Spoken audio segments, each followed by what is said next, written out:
huge rewrites galore for a chaotic Monday Night Raw.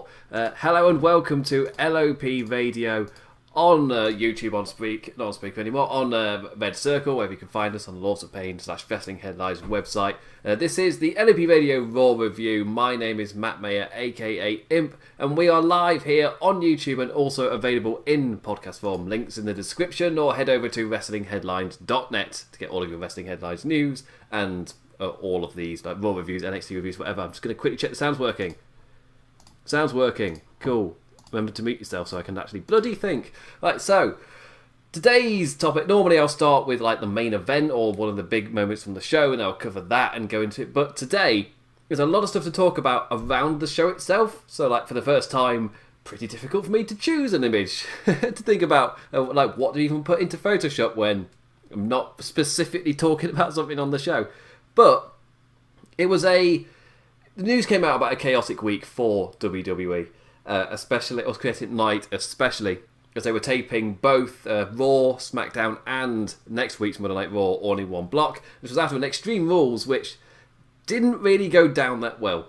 Extreme Rules was mixed reviews. I think mixed reviews is a good way to word it. There was good in there, as I was saying on Lords of Pain Radio Aftershock, where I went live immediately after the show at 3 a.m. But there was a lot of good in there, and I generally did enjoy a lot of it, but there was a lot of, as well, like Sasha Banks Asuka in the preview, on preview that went out on Saturday. I was saying that, yeah, for me this is a match which could not possibly go wrong. They can't possibly make this bad. And the match itself was amazing. The ending, horrific. It took all of my kind of enjoyment from the match out of it. And there's a lot of that, where even if the match was good, the endings just kind of took you out of it. So it was a bit of and it felt like a very set-up pay-per-view. So in terms of like huge momentum, that's not going to be great either. So yeah, I will warn you, I've recently washed my hair. This is going to be pointless for podcast listeners, but recently washed my hair, not put any product in it, so it's very fluffy. Coming down quite a lot, so you're going to, if you're watching the video, just watch me adjust it quite a lot, or at least you'll hear me giggling about it once I see myself in the preview window. But anyway, so with that in mind, with not the hair thing, the Extreme Rules thing, going into Monday Night Raw, they was like, well, how are they going to follow up on a pay-per-view which really didn't go down that well? And the answer was rewrites. So whatever the show was planned to do, I remember I saw a tweet going out where it was like 7 p.m. my time, so that was like 2 p.m, and there was reports coming out saying they've not even started yet. Like there's whatever's happening, they've not started recording, and time is a ticking. And apparently they got it finished. I think the number I heard was 2 hours before the show went live. Or they were completely rewriting it 4 hours ahead still. It's one of those two. maybe both of those numbers are true. Maybe I'm getting it a bit mucked up. But either way, like that, we've heard reports like that for over the course of these past like couple of years, especially. We've heard similar reports coming out more and more often. Where, get ready, there's lots of rewrites happening, like not just for a couple of segments, but the entire show being rewritten, and it's now a countdown because there's only a certain amount of hours left before we go live. And quite often when that happens, sometimes you'll get good stuff on the show, but more often than not, you'll see things, like little details will be missed. So you might have a good show, but if it's one of those where, in terms of focusing on the week prior type of stuff, some of those things will fall through the cracks. Or like if they're telling any longer term stories, something might clash with it that doesn't make sense purely because they rewrote the entire thing, meaning that not everything had enough time to be looked over or combed through just to make sure it all fit in terms of like continuity and things.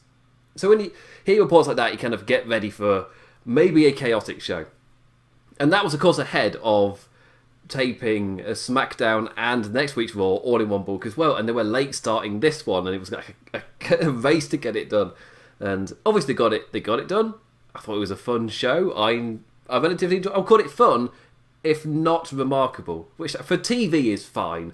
Like obviously you judge pay-per-views differently, but for a TV show, for me to hit a 3 out of 5, I guess you put a number on it. I'm trying to think what would be average, because average, but you enjoyed it.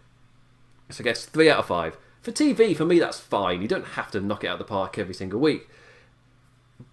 But again, you get that feeling where it's very chaotic and quite often, sometimes segments will feel like they're playing out a bit long because you needed something to kill time. And when I go through the rundown for the show, I do flat out say at certain points, just that, yeah, this felt like killing time type of thing. Like I was writing up my notes, not remembering a single word. Somebody was saying, it's like, mate, I'm just glossing over everything you're saying, which happens sometimes. It was just, some things just went on a little bit. But the bigger story, because of course there was the whole backstage thing, but the show itself, Monday Night Raw, the ratings have been in the toilet, so it's a kind of a shift in philosophy as well. So I don't know if the tapings were delayed because of... There's multiple of reasons. I've seen the fact that maybe Ric Flair was originally meant to be on the show, but then with the whole COVID situation, which blew up during the day, they had to rewrite everything he was meant to be in. Or perhaps there was the entire shift in focus. Because coming out of Extreme Rules with the negative press and the plummeting ratings to record lows, which last week's Monday Night Raw was an all-time low with 1.5 something. Is it 1.5 million? Not dead, it was like somewhere up. But to be hitting a record low and then your pay-per-view does not get a good reception, yeah, so there's word of a heavier focus on delivering top matches on the TV product itself. So maybe that shift in philosophy was partly why the shows were rewritten, to fit that philosophy a lot more and to kind of drive home the kind of pushing of weekly television a lot more than using weekly television to push a pay-per-view. Which, personally, for seeing what's happening, yeah, that's perfectly fine. I've got no issue with that. Like, if a show purposefully tries to give me better content, why as a fan would I complain about that? The status quo has been TV builds to pay-per-view, now and then you'll get something great on TV. But now with ratings plummeting, you kind of go back to that. They're trying to do things to grab your attention and not in the way they did it last year. Because last year it felt like every 2 weeks something new just thrown at the wall trying to grab your attention, whether it made sense or not, whether they thought it through or not. I'm looking at you, wildcard rule. That is just, things were being thrown about with no rhyme or reason, whilst this show didn't scream like that. This show screamed like, no, this is not kind of struggling a bit. This is all-time low. This is not, there's a new season of sports, we need to do something, or we need to shift to a different kind of gear. This is, no, all-time record lows against nothing. Which is the other fear. I think somebody just on one of the Lords of Pain, on the Wrestling Headlines, still getting used to that, on the Wrestling Headlines articles about this, someone just made the point of, NFL's not back yet. And normally the numbers you're getting around net now, they're impacted by the NFL numbers. So what are those numbers going to be when it does return? And I can't, because of the lockdown and everything and the time warp that's happened this past like half a year, trying to remember when things are. But if I'm right, the NFL, was it meant to get underway again? No, because I can't remember what happened with the Super Bowl. God, the Super Bowl feels like it was years ago. I don't remember anything. And if someone hit me up, whatever that's meant to be. Point being, there are things that normally detract from the numbers which haven't happened yet, and we're hitting record lows without that competition. And that's not good. Of course, the bigger caveat is all of TV ratings are declining, and Raw's numbers in measurement to that are really good. They're, in terms of like the steadiness of what the new kind of average of what TV shows are drawing in with original content at this point, the numbers are perfect. Like, they're fine. They're not going to get cut from USA. It has to fall much further, not just fall further, but much further for that consideration. That I guess an example would be TNT with AEW, where they were putting out, what was it, 500,000, and the closest they've got was 650 or something like that. Where TNT were, that is what we're expecting, and then most weeks are in the 700,000. So, and that's TNT's expectation of a brand new promotion without anything. So, with WWE, I don't know what Fox's thing is, where they were putting out that thing of 3 million, and then people who are regularly watching it every week go, it's not doing that. But with Monday Night Raw, I would say there's no need, if you're a fan thinking, oh no, lower numbers, there's no need to worry. They're not going anywhere, but in terms of like measuring the interest, it is not good. It's not a good sign. And maybe there's just a lot of people who have checked out and don't particularly like this version of wrestling, and will tune in again potentially when audiences are back. And for now, they're just tuned out during this era, and will come back once it's live shows in the big arena again. Because looking at the numbers, the two numbers on the Wednesday night viewings are now no longer that much lower than Monday Night Raw. and Final Night SmackDown as well. Like, the 3 days of wrestling are getting pretty similar overall numbers of 1.5 million. And the fact that all 3 days are hitting that is kind of like, yeah, well, maybe there's like a hardcore audience there. And that hardcore audience will tune in every single week. But your more casual audience, yeah, they've gone. They're not even there to attract. Which is maybe like a worrying thing for WWE. But really, for me, it's not really... You can't really measure it until like COVID's over. It's such a weird time. It's such an unprecedented time, especially for a company like WWE. It's just like where their bread and butter is putting on these shows. And be it worldwide as well, with the amount of money they made on tours. I think it was something like the overseas tours. Some of them were the bulk of their revenue. Like, it's that important to them. It's, yeah, at least it was before Fox. I keep forgetting about Fox.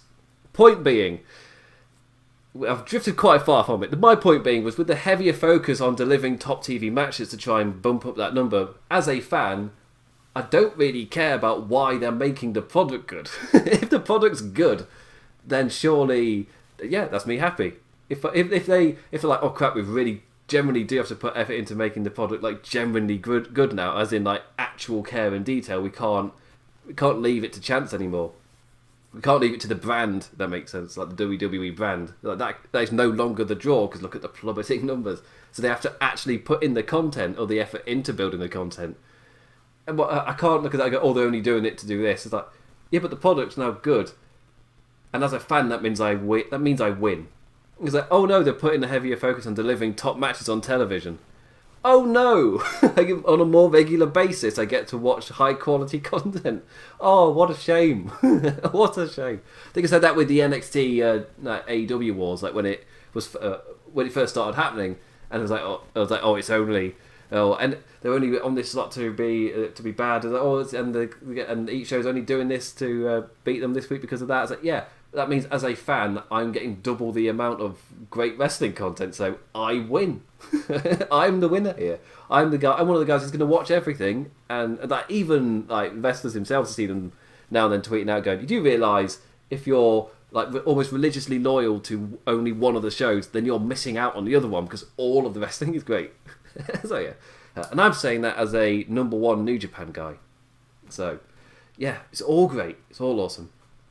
So that said, for this week, the numbers came out before it went live conveniently. There were low numbers once again, 1.6 million in the ratings, which is slightly up from last week's all-time low. According to Dave Meltzer, this week's Raw drew the lowest rating in the demo, which is 18 to, it's 40-something. Again, not a demo guy, don't pay close enough attention. But apparently the number is not much higher. I think they got, it was 0.4 something in the demo, which was that was their all-time low in the much heralded demographic. But it's not normally much higher than that, but this was still a record low, where it's like, oh yeah, the numbers normally run that, it's alright. Bigger picture, that's not good in the first place. if your kind of attraction rates are that low anyway, then it's like, that's not really something to tout, but it's also like an important point that, yeah, if they are at this level, like kind of already, then it's not that big a drop, but it is a kind of a marking point as well, that they are not attracting their much older demographic. Long term, what does that mean? Again, not as a not TV person, I can't really say. But anyway, so really like off TV, Monday Night Raw had a lot going on this week. From the trying to bounce back from all-time low ratings. You can't call it all-time low, it is the record worst. So it's not on the list of these, the top 10 worst ratings. I know it is the worst rating from last week, and this week was slightly better. Yeah, maybe post pay-per-view, maybe the eye for an eye stuff worked. A lot of press picked that up, and especially with the clickbaity. Look how it's weird because WWE kicked off the show with this, which I'll get to next. I'll go through the show in order after I talk about this bit. But they kicked off with eye for an eye, and I was a bit of confusion. But then I was remembering there were a lot of articles across the internet of look at this, and maybe for going off the most talked about part of the show, and you kick off Monday Night Raw recapping that. The issue is, it wasn't being talked about in a positive manner. So it is that thing of there's no such thing as bad press, but the press about the eye thing was bad, and if that's the thing you're trying to pass off as serious as well, whilst all over the internet it was just continuously taking the piss off because of how bad it was. Oh, yeah, yeah, not great. Ugh. So yeah. Anyway, I'll get to the show itself now. But there are lots of outside things going on. We'll see next with Friday Night SmackDown and Raw next week of how the kind of chaotic rewriting impacted those two shows as well. Like how much was rewritten and to kind of what level of show pacing, I guess, as well. Because pacing for me was a slight issue this week. Because again, before going in, giving him a rating first to mix it up is Monday Night Raw for me, 3 out of 5. It's one of those where not a lot happened, but I still relatively enjoyed it. It was more continuing to set up, which is what Extreme Rules was as well. So it fit with the pay-per-view in terms of the feelings I had coming out of the pay-per-view. Raw carried on that same feeling, so it's good that wasn't jarring, unlike their production camera work. It's just, seriously, totally unnecessary with the amount of... Anyway, so I'm going to go through the show. I realised I could go on another complete tangent rant about camera work, but nobody cares. You want me to go through the show. So we kicked off with an eye for an eye recap, as I said, with the epic music and the WWE editing just to gloss it all over, make it look and feel like it's genuinely serious and awful thing. But of course, if you've seen anything about it, you know that they're editing out the one shot they didn't show. Like really, this recap, yes, they edited out the one shot which showed how blatantly fake the eye was, because again, why did you do it like this? But the thing that this exemplified was doing that match cinematically was the way to go, or at least doing that shot cinematically. And apparently, there's again rumours coming out that they had shot a cinematic-y type thing, which you would have cut to when the eye for an eye bit happened. And apparently, there was CGI involved, and word is Vince McMahon, upon watching it, absolutely hated it. So no, bad done. We'll just do this there. we'll just do it like in the arena, and you just put you hold this ball on your face here, mate. Off you go. Oh, I just put this ball on your face. It ended up becoming a laughing stock. But again, this video package was showing, this match should have been cinematic, and it's that thing of like I was comparing it to the Evil Dead with the eye on a string, but it's one of those things where they didn't have the means to do what they had promised what was going to happen, and they tried to do it anyway, and therefore it comes off like really cheesily, really crap, and they're still playing it off as serious. Not happening. So anyway, we kick off the show with Seth Rollins coming out, so they recap Eye for an Eye and immediately go into the promo related to that. Seth Rollins says what happened last night, the image of Rey Mysterio holding his bloody eye will stay with him for the rest of his life, as the crowd totally organically chanted shame. In one of the least organic, in terms of like criticisms of the faux crowd, as I've been calling them, most of the people there, they feel like you've had a button pressed and they might as well just be keyboard crowd, because they just don't. They don't feel like a crowd at all. So anyway, Seth Rollins says it was Mysterio who asked for this match, though. Actions have consequences. We cannot dwell on the past, and now Rey Mysterio is out of sight. There's our first eye pun of the night. Alistair Black's music hit. He says, how dare Rollins deflect the blame onto others. He's now here to rectify the wrongs. Murphy charges at him but just gets destroyed all over ringside. Black eventually jumps into the ring, and when we return from break, the action has begun. And again, Seth Rollins' promo, he delivered it really well, and I like the kind of twists and turns he took in this promo. Also the same on Raw Talk, where he was just bringing up the story of like, this is who you made me. Now, do you remember like Seth of the last year, like the Burn It Down? It's like, you turned me into the man I am today, and you still hate me. Like, you don't have any, you don't think you've done anything wrong, or turning me to the man I am today. You are responsible for everything that is happening now. It's like, oh yes, I love that little character tweak as well. It's really, really good. Of course, the main issue is I can't take anything seriously because of how seriously they are taking the eye thing, which was so hilariously funny. Again, I laughed. I'm assuming a lot of people laughed when they saw Rey Mysterio holding the ball to his face. But it's...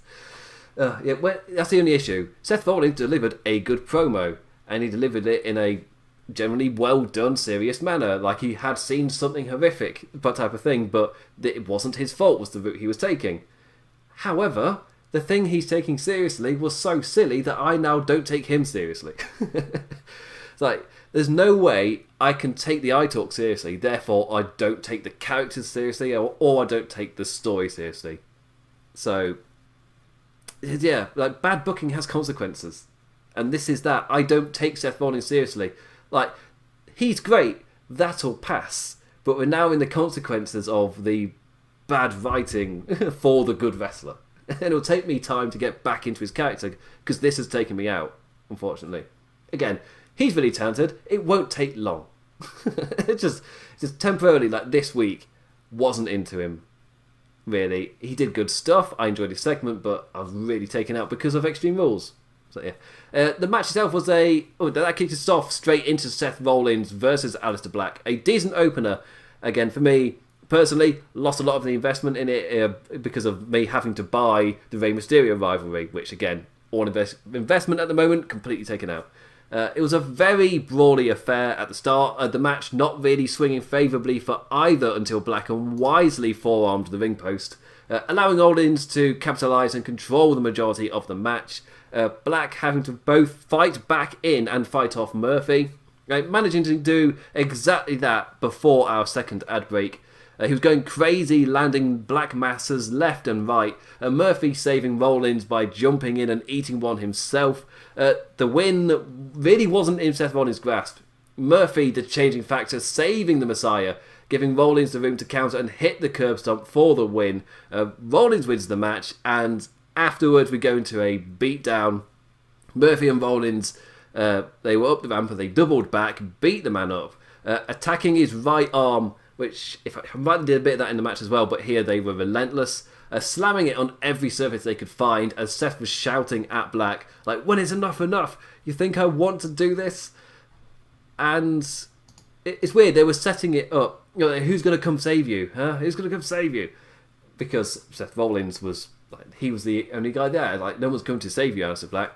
Which, again, I was there sitting here thinking, oh, so now like someone like Kevin Owens is going to come out, who we've seen be there once this little group's kind of togetherness of like Rey Mysterio, Dominic as well, Alistair Black, Humberto Carrillo, Kevin Owens added to it.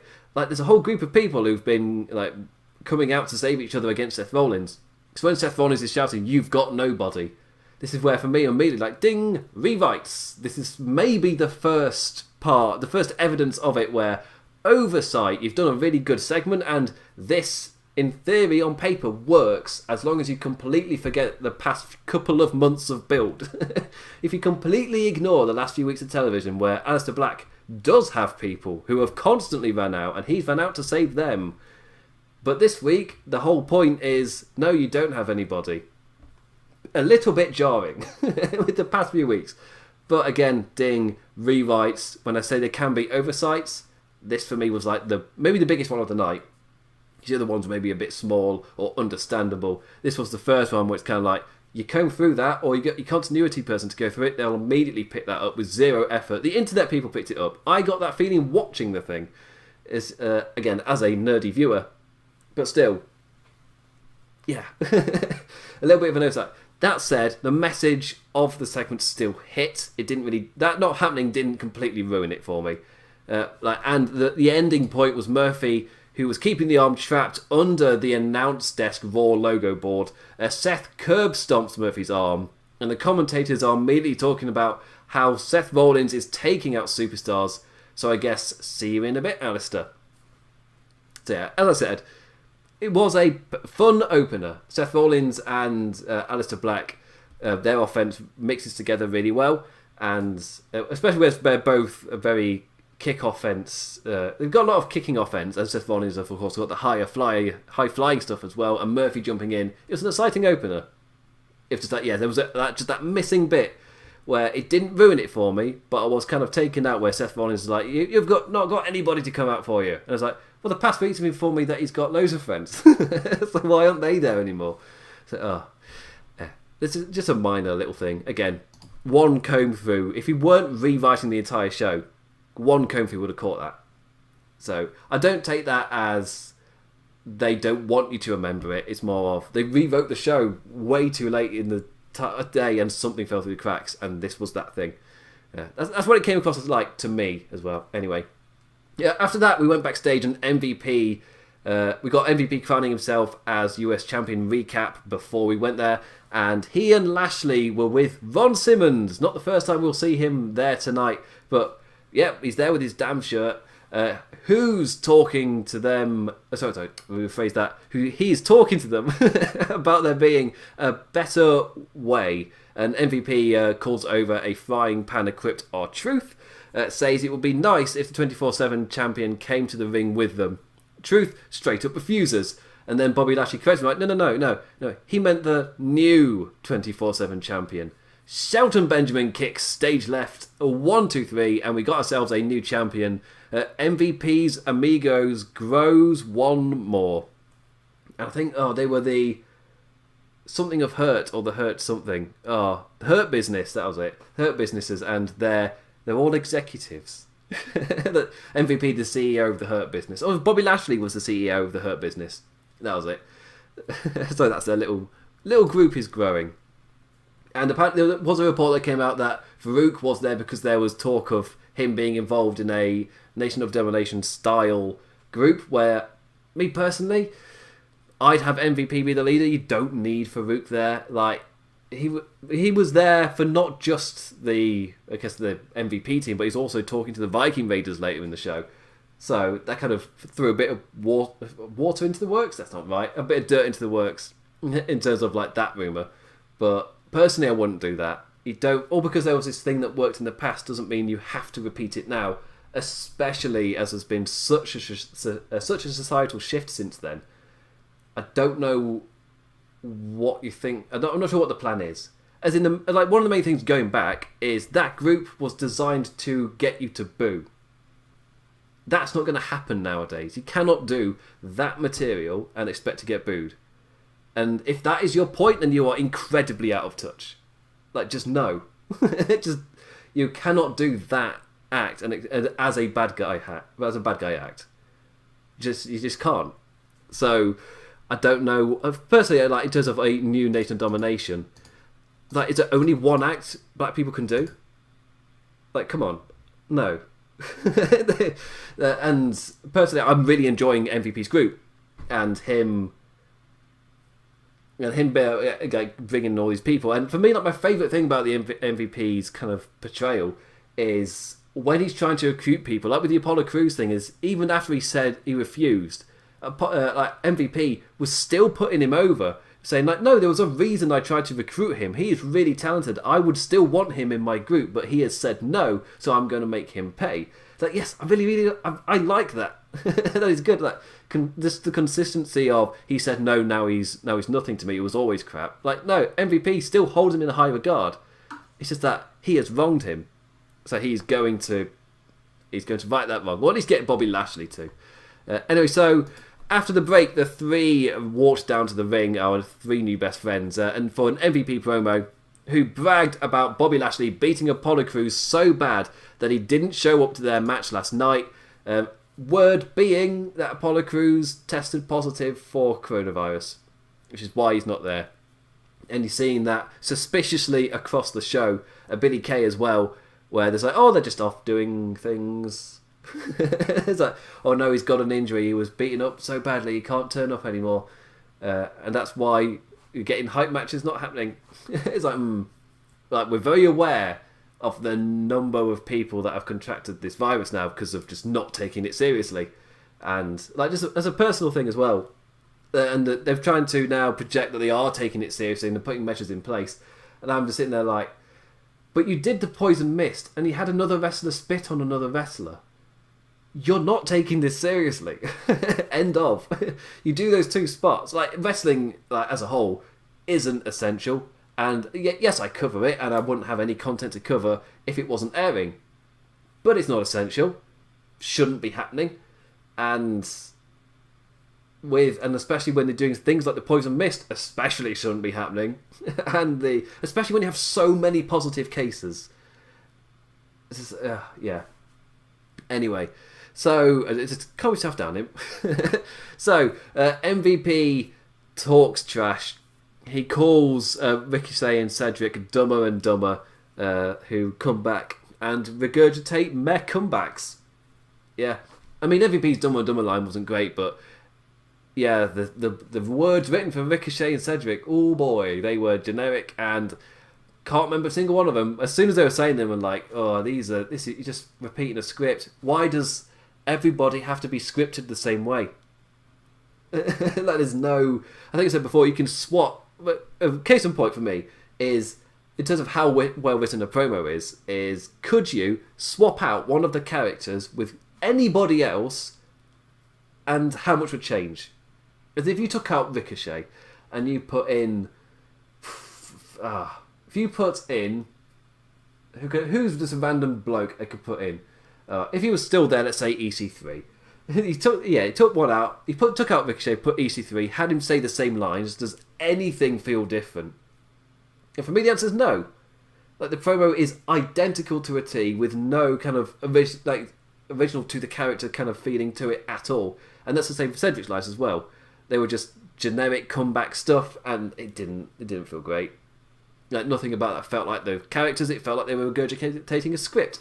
And for me, I'm just like, well, I'm going to use this to catch up on my notes, just because there's no substance to this. It's a waste of time in a way to even have them do it. Just go to the match. Like, why do you have to present everybody in the same way? Surely different types of talents deserve different kinds of presentation. It's WWE like peeve that I've had for a while. Why does everything have to be homogenized when you have such a variety of talent? Yeah. Anyway, MVP talks trash about them not having a third friend. But Richard corrects him. They do have a friend.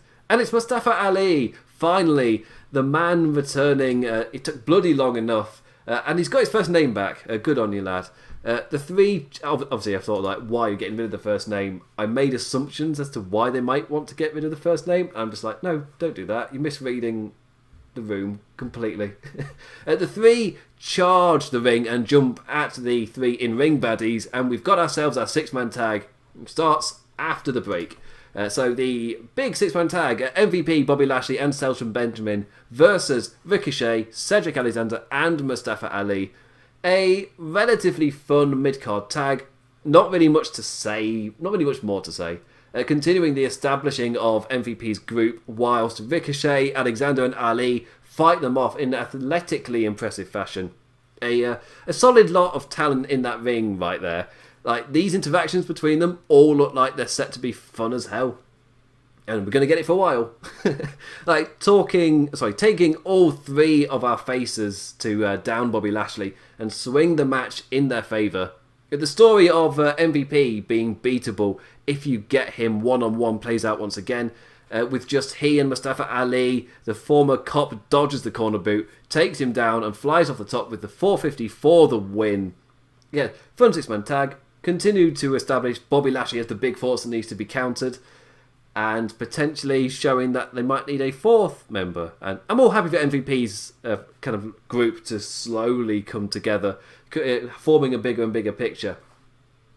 Even if it is Beatdown Clan, but again, and later so they're at different stages of their careers. Yeah. If you don't remember, Beatdown Clan in TNA, I remember, like that first kind of form of them, MVP, Bobby Lashley, Kenny King, and Samoa Joe. I remember Low-Key being in there at one point, but they're the first 4 that I definitely remember. I thought that group was awesome, because especially if you've got like Samoa Joe in there as well. Just like, there's so many people who are really good at portraying themselves as that badass character and they come out and they deliver the beatdown to everybody there, just beat them up. So yeah, this has got a different feeling dynamic. But yeah, in essence, MVP Bobby Lashley teaming up again and forming a stable. It worked in TNA really well.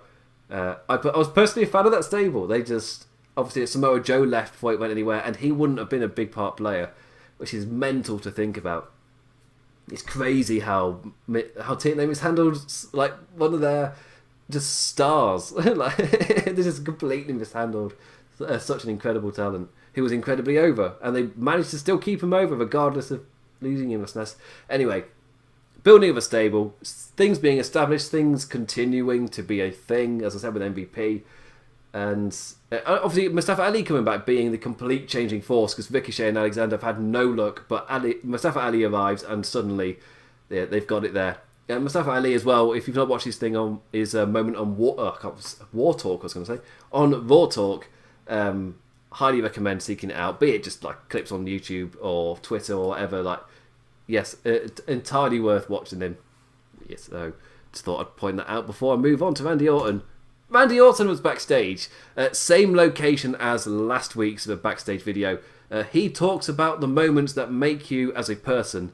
For him, you think of certain things like joining Evolution or his match with Mick Foley at Backlash 2004, but that's not what he's thinking of. His mind is on when he had the opportunity to swing a steel chair right into Edge's skull. He enjoyed that feeling.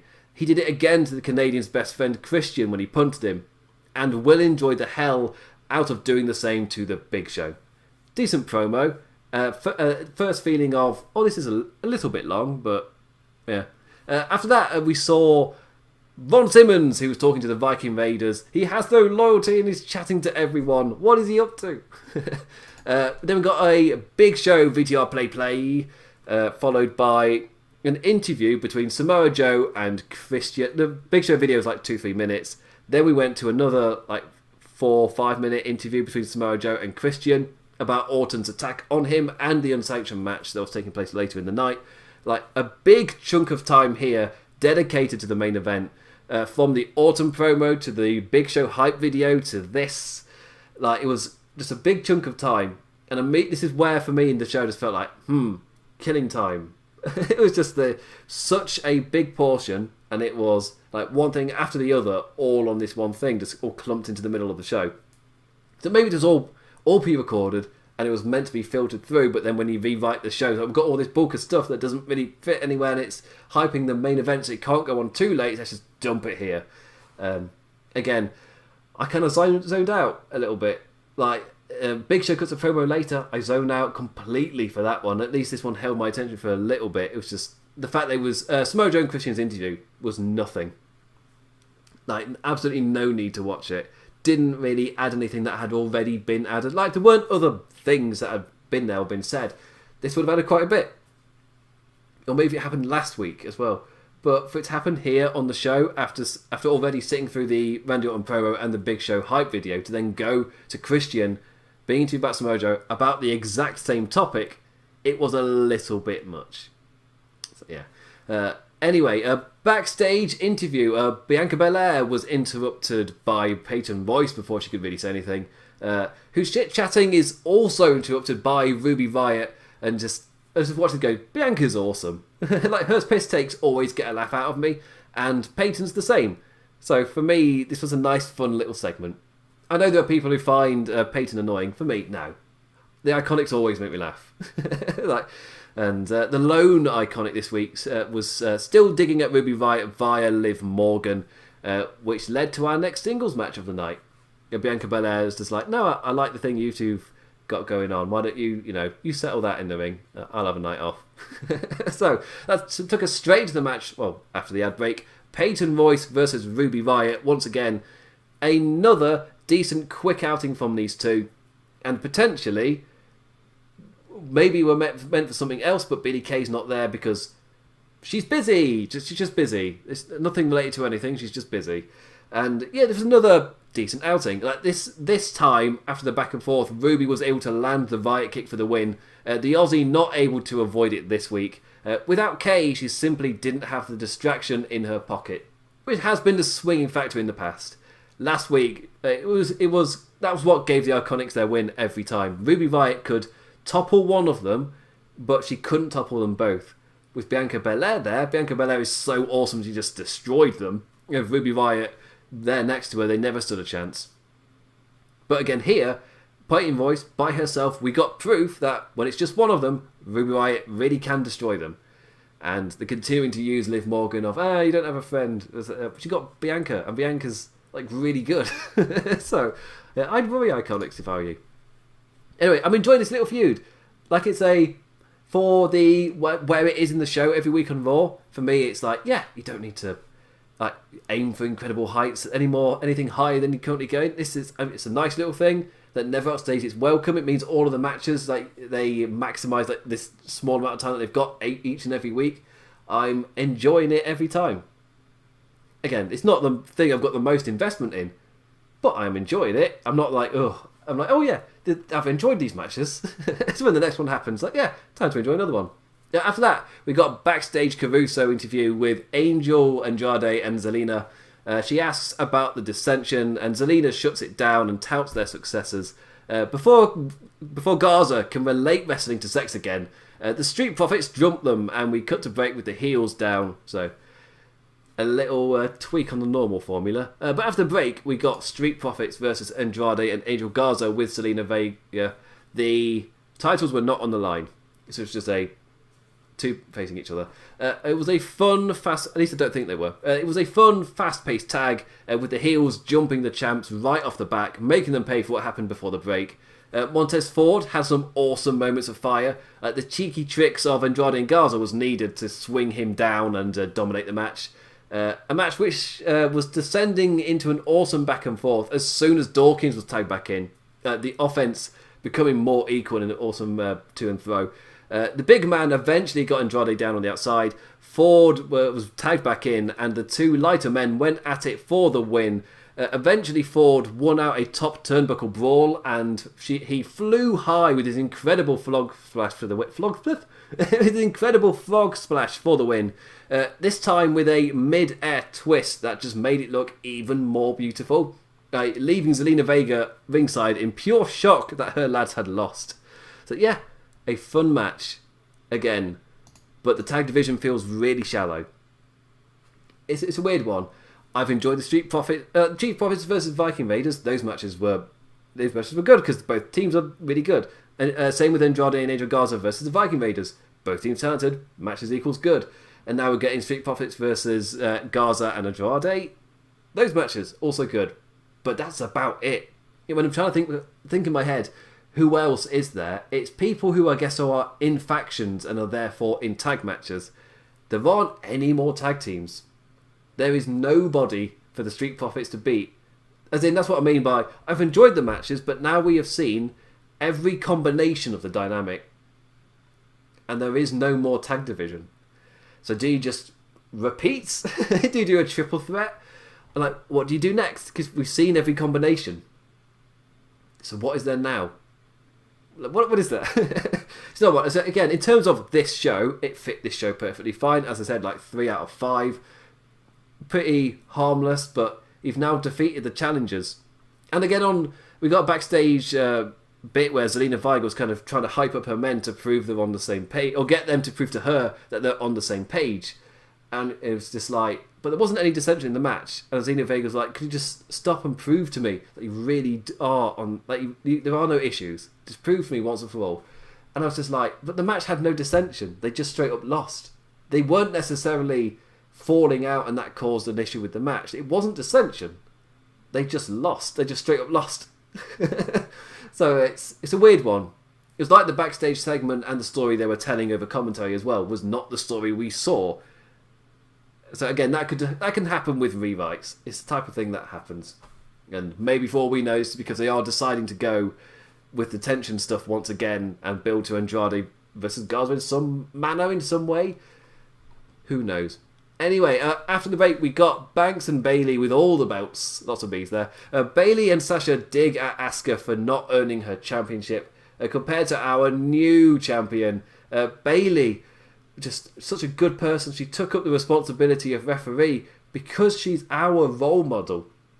And she made sure to tell us 2 or 3 more times that she's like, I am your role model. That is why I did it. It's a heavy burden to bear. I would just say Banks and Bayley, still absolute favourite act in WWE right now. So just like more of them on every show. Asuka's music hits as the heels were dancing in the ring in celebration, she shouts into the mic that Sasha was not ready for Asuka. The boss challenges her to come down if she wants her title then.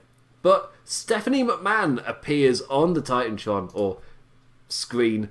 She announces that next week the Raw Women's Championship will be on the line, but you can only lose by pinfall, DQ, countout, or interference, which falls into DQ from anyone. Like, no cheekiness next week. It's one of those where, yes, I know, interference is a DQ, so there's absolutely no point in saying it, but it's because they're obviously hammering home the fact that it was interference just all over the place at the match at Extreme Rules. And this was one of the, I think, couple occasions where they called it the horror show Extreme Rules, where it's one of those where, yeah, the whole title of the thing, which you would put into the Google SEO, which I didn't do, I just did Extreme Rules. I don't think for any of these posts, I've done the full thing. But if you're typing it into there, that's what it's called. You say the horror show at Extreme Rules. But obviously, I think Dolph Ziggler did it as well. When you're then saying or trying to remember what it's called, that it doesn't flow well. It's really not a well-flowing thing. If I'd written that into my notes, I'd probably alter it as I'm saying it live because it doesn't feel right. And we've seen multiple people, including Stephanie McMahon, struggle to say the proper name, therefore the name itself sounds like they're calling Extreme Rules the horror show. As in, it was bad, wasn't it? But anyway, to stop, the whole point is this is setting up that next week on Raw, when we get the Raw Women's Championship match, it will be one-on-one with no excuses, and there'll be absolutely no chance for Sasha to win via the cheeky interferences, which was the same over the SmackDown women's match. And of course, even though I wouldn't be surprised if we get Bayley Curry Sane either Friday or next Monday, and maybe for the SmackDown Women's Championship, and that is our Curry Sane goodbye. Again, the word is still there that this was the last set of tapings for Curry Sane, and she is now going back to Japan to be with her husband. And again, word as well, there was she'll then do a retirement tour before then settling down properly. And yeah, it's a shame. It's one of these where you're watching it now and going, if they'd done this when she was on the main roster, it's too late now. This kind of booking, she's such an awesome match. She's slotted in perfectly into a now 4 group of wrestlers that I really enjoy watching every single week. It's it's a shame she's going then, because she's been part of my favourite thing in WWE, and she's just such a small part of it, which felt like it was a evolution of it that made sense. It's just a shame she's going so quickly. Anyway, so after the break, we got Bayley versus Curry Sane, who were immediately thrown into the action for what was, surprise, surprise, another really great match between the 4 women in this feud. It's still so great seeing Curry Sane in that babyface role on the main roster. We're finally getting to see all of her awesome offense. Partway through, we cut to Baszler watching at a 25-degree angle. Just want to bring this up. And Charlie walked up to her and asked if she had a vested interest in the match. Shayna answered with, "What, you thought I'd just sit in catering? Of course I have a vested interest in this match." Then a crap line about being a shark. But hey, the sentiment was there. she's a shark and she's going to eat the food like sharks do. Or something like that. It's a crap line. Sane got a lot of offense in this match. She felt like a really big deal. Forcing our SmackDown champion to come up with something smart to escape each time. Kyrie caught her with everything, from the back fist to the spear to the insane elbow. The only thing saving our purple-clad champion was the earlier work done on the arm. Moves were hit, but the Pirate Princess was never able to follow up with a cover. Eventually, that took its toll, and Bayley was back in, flying with her own elbow from the top for a near fall. But when she went for the belly-to-belly, Kyrie floated round and rolled the champion up for the 3. Curry Sane beat Bayley. That roll round look was really smooth, really cool. I've seen the belly countered in a very similar way before, but this time it was part of the swing where Bayley would normally throw them round, and it was in there where she instead floated and kind of rolled round and into the pin. It was really cool. That was really awesome to watch. The interactions between these four are still my favourite thing in WWE right now. And next week we're definitely getting Asuka versus Sasha Banks with no interference, and this set us up for Curry Sane Bayley. Which, again, so sad if this is Curry Sane's last match. Because it's just building up to just her slotting in perfectly. So, it's such a shame. After this, Drew McIntyre. I really enjoyed this, and it got me excited for next week. They are really packing next week's show, and I really enjoy that because on this week's Raw, you felt if it is a new direction where they're constantly hyping television and giving us big matches on TV, and if that's what they're doing, then all for it. Because this week they were really hyping the main event, and personally, in terms of less you cut a few matches off the pay-per-view, then you do them on the following week's TV instead. That makes all three shows infinitely more watchable. It means the pay-per-view is shorter, which in this they've needed to be for a long time, and even though Extreme Rules the content was a bit questionable, the flow of the show was so much better. It worked so damn well, and the time did go by fast. And then Monday Night Raw, you've got a big match to put on in your main event, which you can hype through the show. Same with SmackDown with Jeff Hardy, Sheamus. You've suddenly got, instead of these shows clogging up the pay-per-view, they're now adding to television. It's win-win. Personally, this is a thing I would stick with, especially in these in-between the big shows type of thing. Obviously, WrestleMania, SummerSlam, Royal Rumble, I guess Survivor Series. That is a very, very different story. Just because they are the big ones, we expect all the big matches to be safe for the show.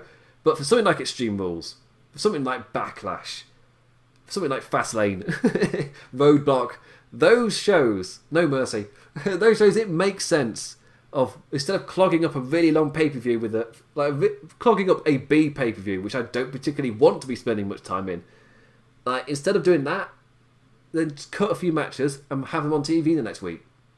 And that makes the TV shows feel that much more significant because they've got bigger matches on them. Just win-win. Stick with this. Makes me doing this so much more easy. Because they're hyping a big show Randy Orton, it was a really big deal throughout the show. Anyway, and that's continued here. And we're getting big matches next week with both the men's and women's titles on the line. But here, Drew McIntyre came out. He applauded Dolph Ziggler's innovation for the stipulation at Extreme Rules. That even almost had him. But that's the story of Ziggler's career.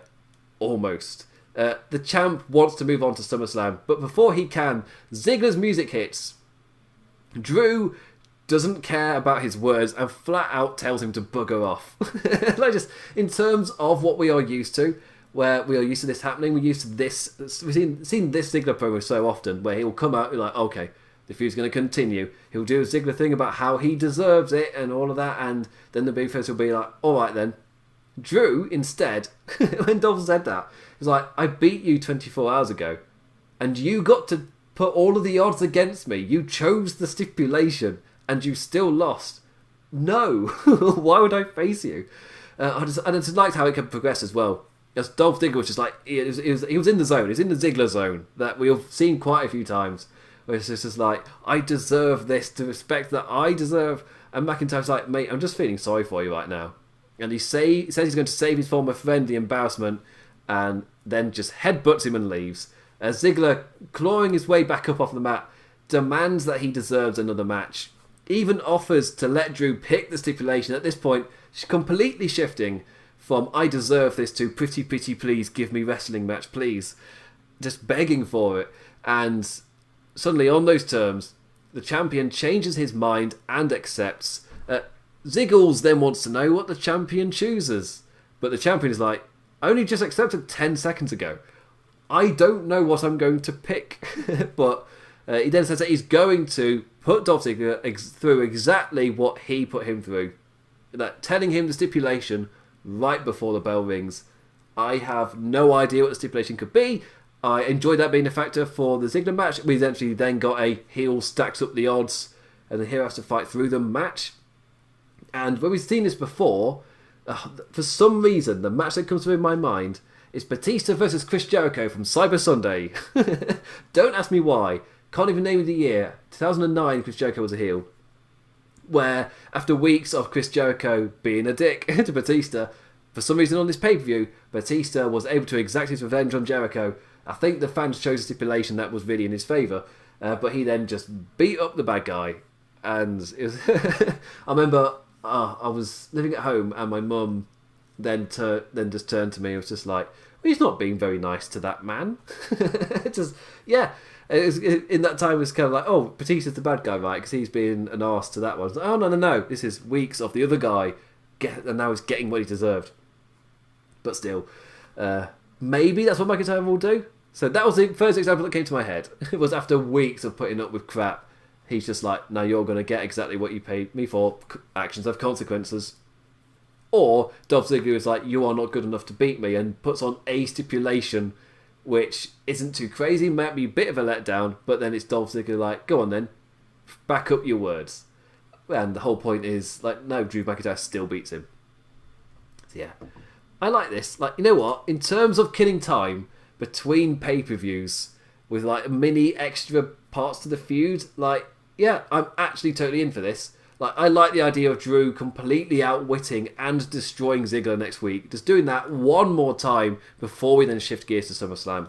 Got a bit of time to kill. Got about a month to the next pay-per-view. I need to start hitting up. God, SummerSlam's coming up quickly. It's like, oh yes, I promised people I'd hit them up when it's SummerSlam time. That time is now. That has come quick. Anyway, during the main event, this match was confirmed for Raw next week. Rather building up next week's card, to say it in a very British manner. Hey, as I said earlier, as I said at the start, whatever the reasons I'm getting a strong card out of, it's just like, whatever the reasons I'm getting that card for, like, yay, I win. The fans win. We get a good card. Why would I complain about that? We then got Big Show's backstage promo. I can see why, a backstage promo. Randy is dangerous these days. It's pretty much what he says over 5 minutes. He's really building up the Viper. They've been doing a really good job and putting in a lot of effort to elevate Orton as the most dangerous heel in WWE. They kept saying a word, but at 1 a.m, I forget the word. But they said it a lot. Randy Orton is dangerous. So, yeah. Again, Big Show said... I've summed up what Big Show said. It took like 5 minutes for him to say that. I can't tell you the words Big Show used because just in and out, gone. Did not take in a single word. Like, that is... Yeah, for me, that's the sign of a promo that really didn't need to happen and went on way too long. He went on for 5 minutes. Don't remember anything. That's not a great sign. In terms of the feud itself, like, if Edge is injured, then I really don't know what comes next at SummerSlam for Orton. I personally wouldn't go with Drew Orton.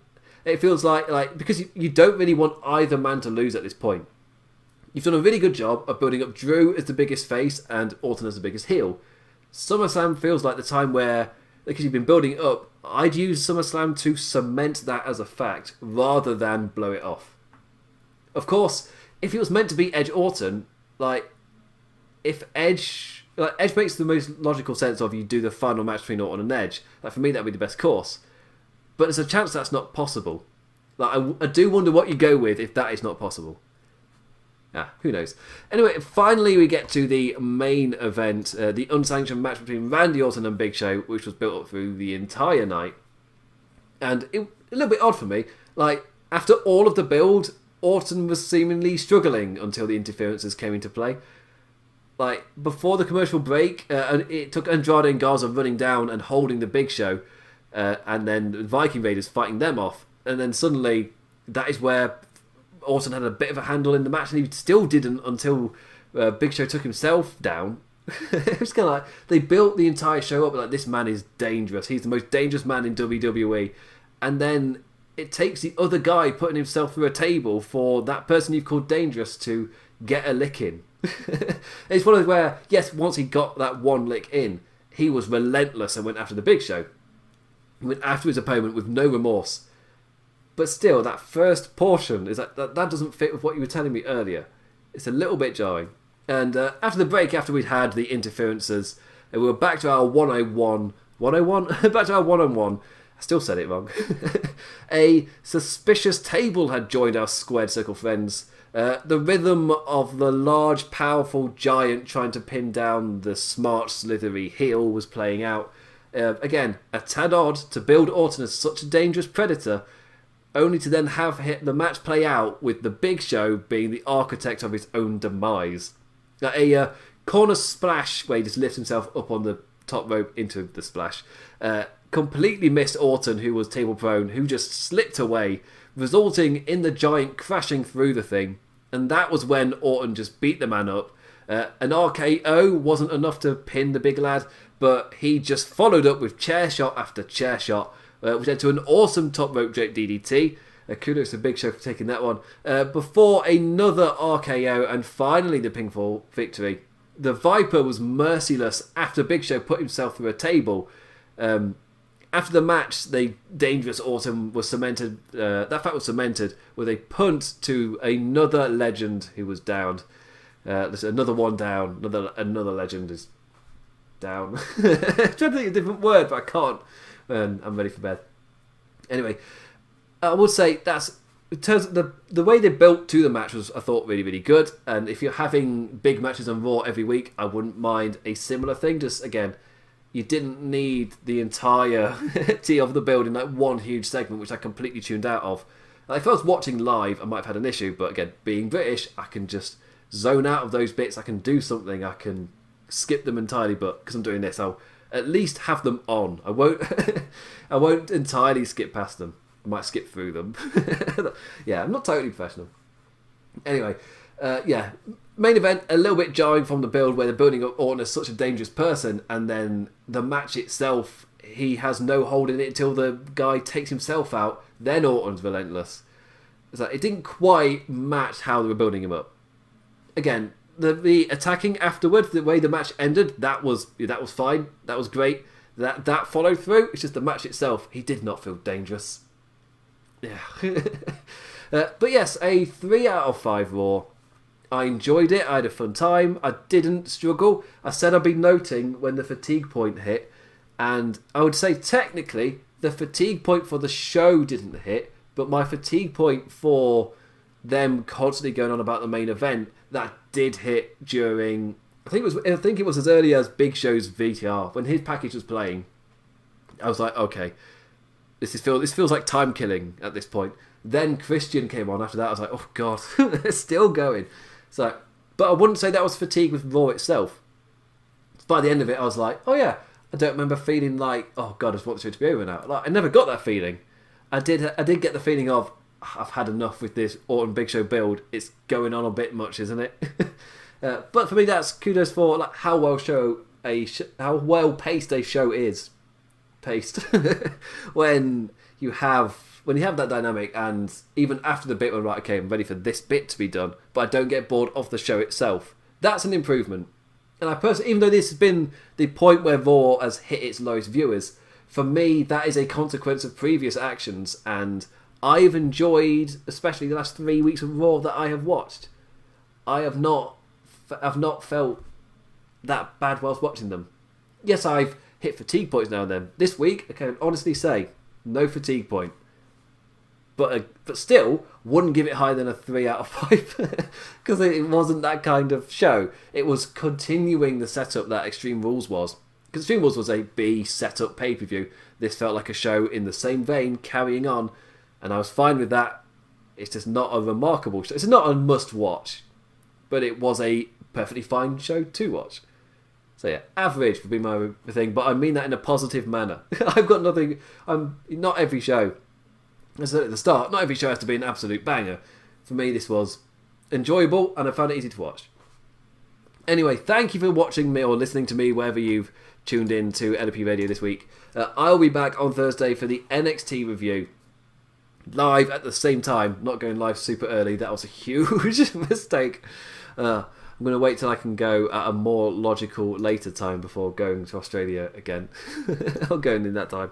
I cannot go that early again. That was a huge mistake. I was done. I was knackered.